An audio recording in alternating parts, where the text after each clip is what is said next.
the wife went out of town about a week or so back and left me at home by myself to batch 5 straight nights of TV, and I was ready to scream. So I called this beer-drinking buddy of mine, and I said, "Hoss, I ain't having a very good time. Let's go to the wrestling matches and let off a little steam." So I showered and shaved and put on a tie, fed the dogs and fixed a ham on rye. About then I heard old Bill pull up outside the door. I said, "Hoss, let's get us a case of beer, and what we don't drink, we can bring back here." But I would have stayed home if I'd have known what lay in store. We pulled up to a building that looked like a barn. I had a couple of beers under one arm because the crowd was already backed out in the street. People were a-pushing and a-shoving like cattle. Just to get in line was a heck of a battle. We had to fight like hell, but we finally got ringside seats. I picked up a program as we passed through the door. We went to section D, seats 3 and 4. About that time, the announcer stepped in the ring. He said, "Tonight's the greatest card that's ever been signed. We got a stretching match that's gonna blow your mind." Then they lowered the lights and the crowd started to scream.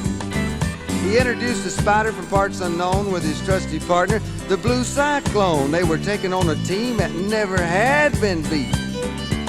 Well, the ref checked them over and the rules were explained, and somebody hollered, "The Spider's got a chain." Then in came the Vulture with his manager, Sneaky Pete.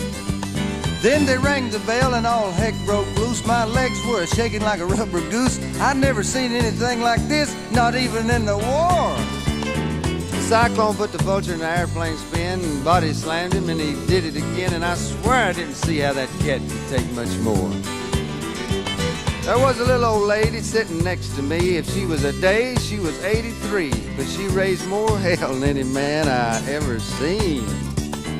She screamed and cussed in the Cyclone's face till they carried her out like a basket case. Then the police came in and formed a circle around the ring. Then on the second row up jumped a man, and I could see a pocket knife in his hand, and he hollered, "Let me in there, and I'll mop up the floor." His wife reached up and grabbed his sleeve, and I saw him breathe a sigh of relief, and then he sat down and he never did say no more. It was right about then, in the thick of things, my buddy Bill threw a chair in the ring, and that's when I knew we'd better head for the door. Cause I saw the Cyclone a-looking at us, and he rubbed his head and he started to cuss, and I knew if he caught us, he'd break Bill's neck for sure. Well, where we'd parked wasn't very far, and Bill run so fast he beat me to the car. He locked the doors, and he wasn't about to let no one in. I turned around, and the Cyclone was there, and he said, "Hey, buddy, you forgot your chair." By the look in his eyes, I knew this was the end. So I screamed, "Watch it, pal, I run a school where I teach karate and jiu-jitsu." But before I could finish, I knew I'd made a big mistake. Then he jumped up real high in the air, then both feet caught me with a flying mare. Now tell me again how all that wrestling's fake.